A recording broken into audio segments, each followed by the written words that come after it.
आइए आज हम स्टडी करेंगे रासायनिक अभिक्रियाशीलता तथा आवर्तिता।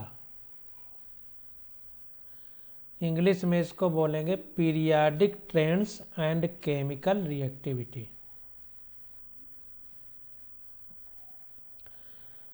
तो आइए स्टडी करते हैं रासायनिक अभिक्रियाशीलता तथा आवर्तिता।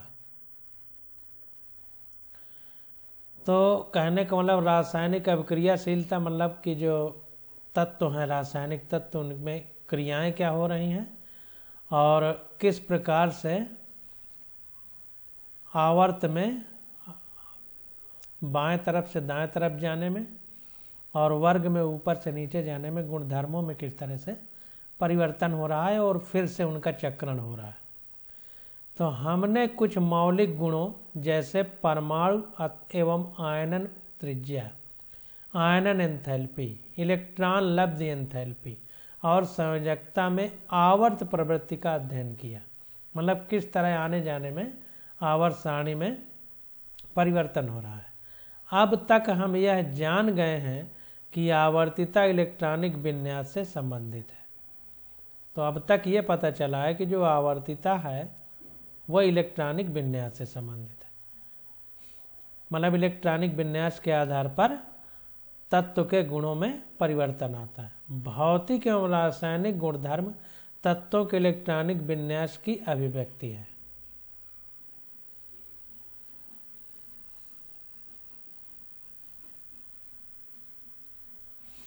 तत्वों के इन मौलिक गुणों और रासायनिक गुणों में संबंध खोजने की कोशिश अब हम करेंगे।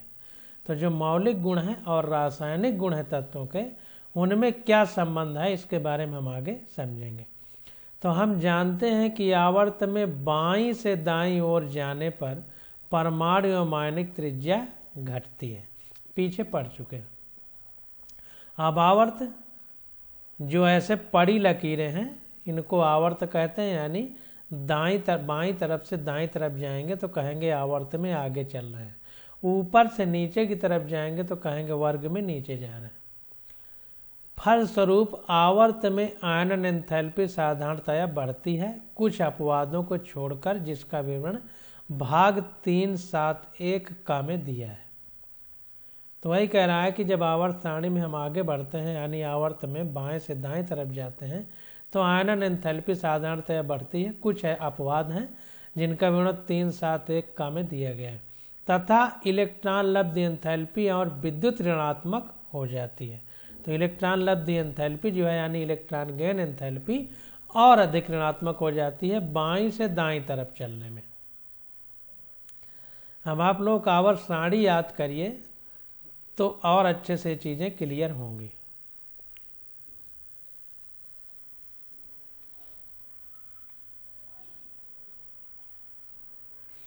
आवर्त में सबसे बाईं ओर स्थित तत्व की आयनन एंथैल्पी सबसे कम और सबसे दाईं ओर के तत्व की इलेक्ट्रॉन लब्धि यानी इलेक्ट्रॉन गेन एंथैल्पी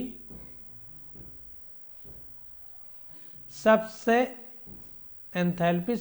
अधिक ऋणात्मक है। नोट में देखिए क्या कह रहा है। नोट में कह रहा है कि उत्कृष्ट गैसों में पूर्णतः भरे कोष होते हैं, इनकी इलेक्ट्रॉन लब्ध एंथैल्पी का मान धनात्मक होता है। तो इसको ध्यान देना है कि चूंकि उत्कृष्ट गैसें यानी जिनकी कक्षाएं पूर्ण होती हैं, अक्रिय गैसें जिनको कहते हैं, उनमें इलेक्ट्रॉन पूर्णतः भरे होते हैं, इसलिए उनकी इलेक्ट्रॉन गेन एंथैल्पी धनात्मक होती है, क्योंकि इलेक्ट्रॉन अब गेन नहीं कर सकते, दूसरे को दे सकते हैं लेकिन ले नहीं सकते हैं, इसलिए उनकी धनात्मक होती है। आवर्त सारणी में दोनों छोरों पर सबसे अधिक और मध्य में सबसे कम रासायनिक क्रियाशीलता होती है। तो इसको ध्यान देना है कि आवर्त सारणी में बीच में सबसे अधिक क्रियाशील तत्व होते हैं, किनारों पर कम। इस प्रकार सबसे बाईं ओर अधिकतम रासायनिक क्रियाशीलता क्षारीय धातुओं में इलेक्ट्रॉन खोजकर धनायन बनाकर प्रवर्तित होती है और सबसे दाईं ओर हाइड्रोजन परिवार जो अक्रिय गैसों से एक पहले है इलेक्ट्रॉन प्राप्त कर ऋणायन बनाकर प्रदर्शित होती है।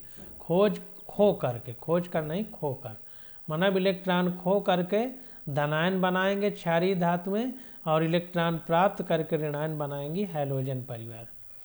इस गुण का संबंध तत्वों के अपचयन तथा उपचयन यानी रिडक्शन तथा ऑक्सीडेशन व्यवहार से करेंगे, जिसे आप बाद में पढ़ेंगे। तत्वों की धात्विक तथा अधात्विक विशेषता का इससे सीधा संबंध है।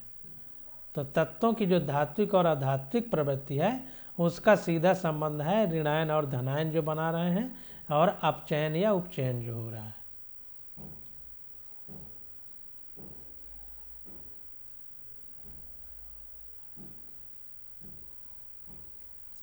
आवर्त में बाईं ओर से दाईं ओर जाने पर धात्विक गुण में कमी और अधात्विक गुण में बढ़ोतरी होती है। तो बाईं से दाईं ओर मतलब आवर्त में हम पड़ी लकीरों में इधर आगे चलते हैं तो अधात्विक गुण बढ़ते हैं और धात्विक कम होते हैं।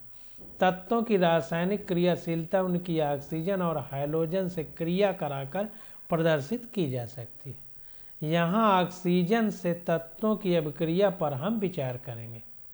आवर्त के दोनों किनारों के तत्व ऑक्सीजन से सरलता पूर्वक संयोग करके ऑक्साइड बनाते हैं।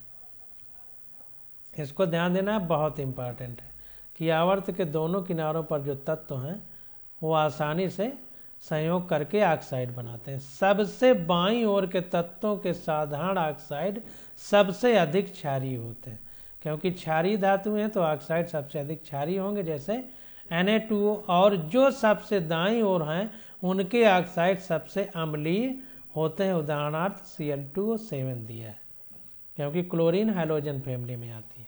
तथा मध्य के तत्वों के ऑक्साइड उभयधर्मी यानी क्षारीय और अम्लीय दोनों व्यवहार रखते हैं। उभयधर्मी मतलब दोनों प्रवृत्ति, एम्फोटेरिक इनको इंग्लिश में कहते हैं, या उदासीन, उदाहरण CONO N2O होते हैं या फिर उदासीन होंगे।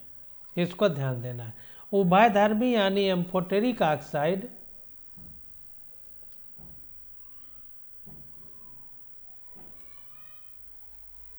क्षारों के साथ अम्लीय और अम्लों के साथ क्षारीय व्यवहार करते हैं, जबकि उदासीन ऑक्साइड में अम्ल या क्षार का गुण नहीं होता है।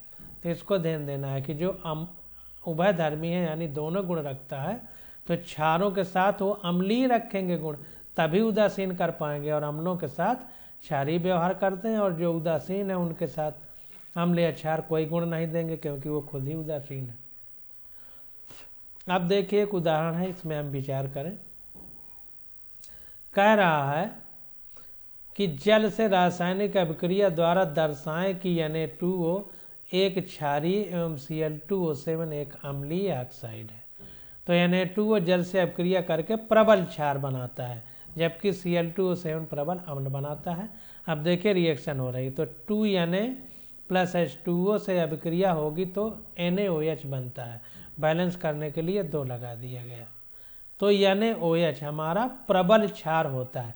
अभी आगे हम चढ़ेंगे तो स्ट्रांग बेस है, ये प्रबल क्षार इंग्लिश में स्ट्रांग बेस बोलेंगे। और Cl2O7 की जब पानी से रिएक्शन कराएंगे तो HClO4 बनता है। बैलेंस करने के लिए 2 लगा दिया तो ये हमारा जो है प्रबल अम्ल बनेगा। तो ये स्ट्रांग एसिड है और ये स्ट्रांग बेस है।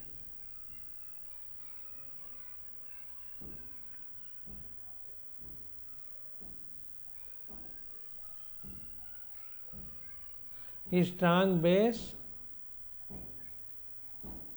स्ट्रांग एसिड, प्रबल क्षार, प्रबल अम्ल। क्षारीय अम्लीय गुण का परीक्षण आप लिटमस पत्र से कर सकते हैं। तो लिटमस पेपर अगर हो तो उसमें अम्ल और क्षार अलग अलग रंग का कलर देते हैं, उससे देख करके हम बता सकते हैं कि कौन अम्लीय है कौन क्षारीय है। अब कौन अम्ल में कौन सा कलर होता है क्षार में आगे हम लोग विस्तार से पढ़ेंगे। यहाँ पर देखिए थोड़ा त्रुटि हो गई है, Na2O होना चाहिए तो O लिखना भूल गया है।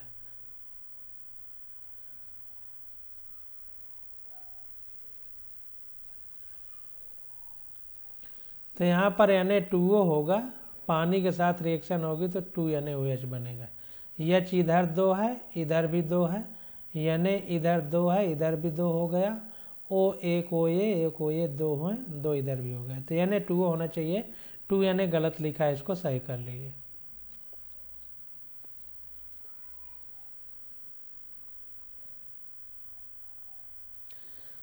अब आगे देखते हैं, निरूपक तत्वों की तुलना में संक्रमण धातुओं 3D श्रेणी का आवर्त में परमाणु त्रिज्या का परिवर्तन बहुत कम है। तो जो निरूपक तत्व हैं हमारे, उनकी तुलना में जो संक्रमण तत्व हैं यानी ट्रांजिशन एलिमेंट हैं का आवर्त में परमाणु त्रिज्या का परिवर्तन बहुत कम है। निरूपक तत्व को इंग्लिश में रिप्रेजेंटेटिव बोलेंगे और संक्रमण धातुओं को इंग्लिश में ट्रांजिशन मेटल बोलेंगे। आगे इनको विस्तार से हम लोग पढ़ेंगे, तो परेशान होने की जरूरत नहीं है। 3D वाले संक्रमण तत्व हैं का आवर्त में परमाणु त्रिज्या का परिवर्तन बहुत कम है। परमाणु त्रिज्या में परिवर्तन आंतरिक संक्रमण धातुओं यानी 4F श्रेणी के लिए और भी कम है। तो इसको ध्यान देना, आंतरिक संक्रमण धातु यानी इनर ट्रांजिशन एलिमेंट, तो इसको देख लेना।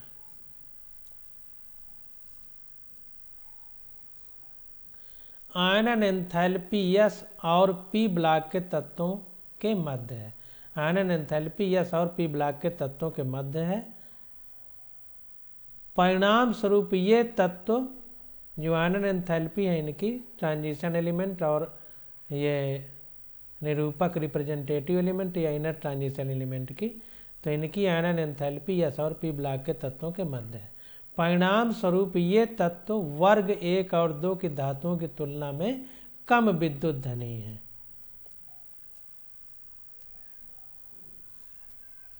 तो फर्स्ट और सेकंड वर्ग के जो धातुएं हैं उनकी तुलना में ये कम विद्युत धनी है।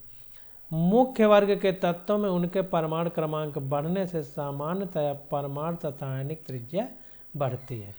फलतः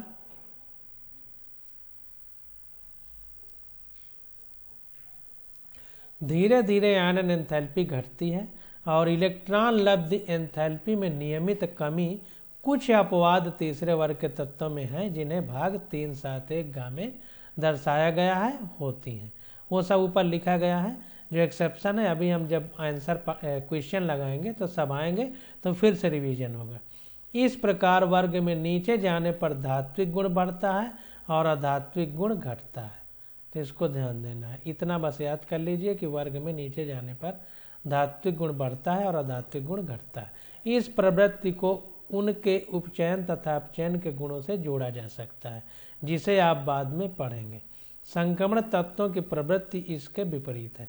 जो संक्रमण तत्व हैं उनमें गुण धर्म अलग हैं इन सब चीजों के, ये जो है इन गुणों के विपरीत है संक्रमण तत्व। इसे हम परमाणु आकार और आयनन एंथैल्पी से समझ सकते हैं, ऐसे भी समझ सकते हैं। आगे जब क्वेश्चन आएंगे तो उसमें हम देखेंगे। अब देखिए सारांश हम लोग पढ़ लेते हैं।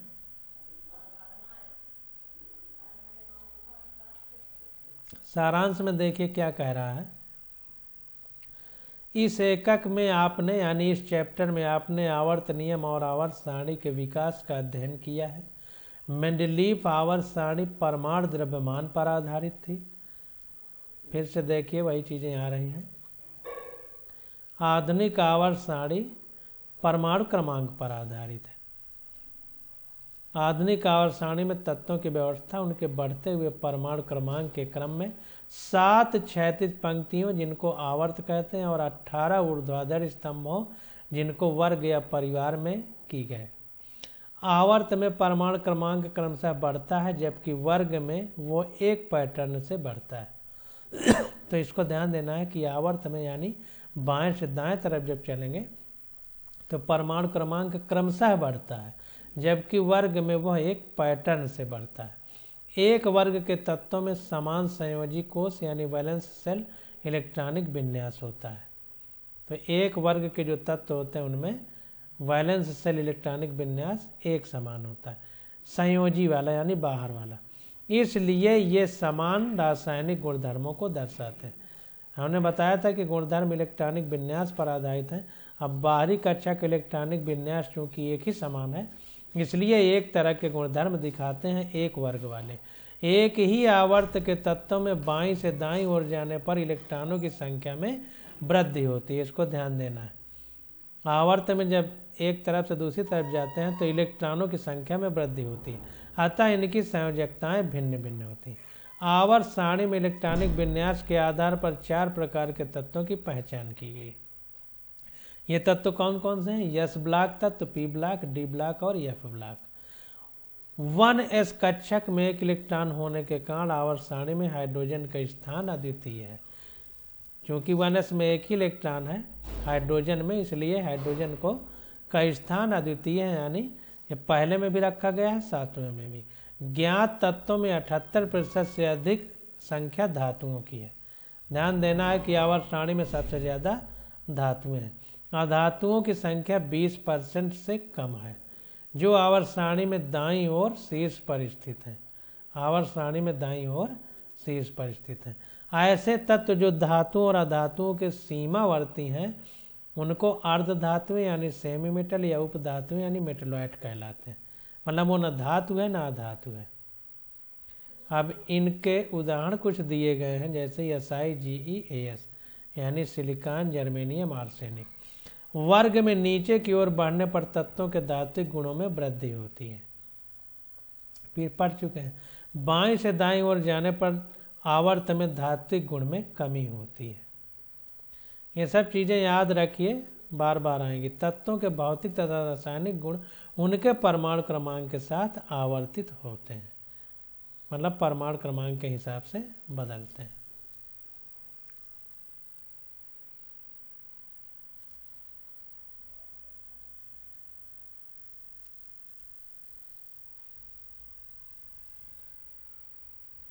अब आगे देखते हैं तत्वों के परमाणु आकार, आयनन एंथैल्पी, इलेक्ट्रॉन लब्धि एंथैल्पी, विद्युत ऋणात्मकता तथा संयोजकता में आवर्तिता की प्रवृत्ति पाई जाती है। यानी जो ऊपर वाला तत्व है जब आवर्त में चल के फिर उसके पास आते हैं नीचे वाले में, तो गुणों में काफी समानता पाई जाती है। परमाणु त्रिज्या आवर्त में बाईं ओर से दाईं ओर जाने पर घटती है और वर्ग में परमाणु क्रमांक बढ़ने पर बढ़ती है। यानी कहने का मतलब नीचे जाने पर बढ़ेगी, आगे जाने पर घटेगी। आयनन एंथैल्पी प्रायः आवर्त में परमाणु क्रमांक बढ़ने पर बढ़ती है तथा वर्ग में नीचे जाने पर घटती है। तो आयनन एंथैल्पी आगे जाने पर बढ़ेगी, नीचे जाने पर घटेगी। विद्युत ऋणात्मकता की भी यही प्रवृत्ति होती है। मित्र ऋणात्मकता भी इसी तरह बदलती है। इलेक्ट्रॉन लब्धि एंथैल्पी साधारणतः आवर्त में दाईं ओर चलने पर और अधिक ऋणात्मक तथा वर्ग में नीचे जाने पर कम ऋणात्मक होती है। संयोजकता में भी आवर्तिता पाई जाती है। उदाहरण के तौर पर निरूपक तत्वों में संयोजकता या तो बाह्यतम कक्षकों में इलेक्ट्रॉन की संख्या के बराबर अथवा 8 में से इन इलेक्ट्रॉनों की संख्या घटाकर ज्ञात की जाती है। पीछे बता चुके हैं। रासायनिक अभिक्रियाशीलता आवर्त के दोनों किनारों पर सबसे अधिक और मध्य में सबसे कम होती है। आवर्त में सबसे दाईं और रासायनिक अभिक्रियाशीलता इलेक्ट्रॉन को त्यागने की सुगमता या कम आयनन एंथैल्पी के कारण होती है। अधिक क्रियाशील तत्व प्रकृति में स्वतंत्र अवस्था में नहीं मिलते हैं। जो अधिक क्रियाशील होगा वो किसी से क्रिया करके यौगिक बना लेगा, स्वतंत्र कैसे मिलेगा? वे प्रायः यौगिकों के रूप में मिलते हैं। पता चल गया कि वो प्रायः यौगिक बना लेंगे जब ज्यादा क्रियाशील है। किसी आवर्त में बाईं ओर से के तत्व क्षारीय ऑक्साइड बनाते हैं जबकि दाईं ओर के तत्व अम्लीय ऑक्साइड बनाते हैं। जो तत्व मध्य में होते हैं वो उभयधर्मी ऑक्साइड यानी एम्फोटेरिक ऑक्साइड या उदासीन ऑक्साइड यानी न्यूट्रल ऑक्साइड बनाते हैं। अब ये चैप्टर यहीं पे खत्म हो गया। अब अगले लेक्चर में हम लोग अभ्यास में दिए गए क्वेश्चन करेंगे।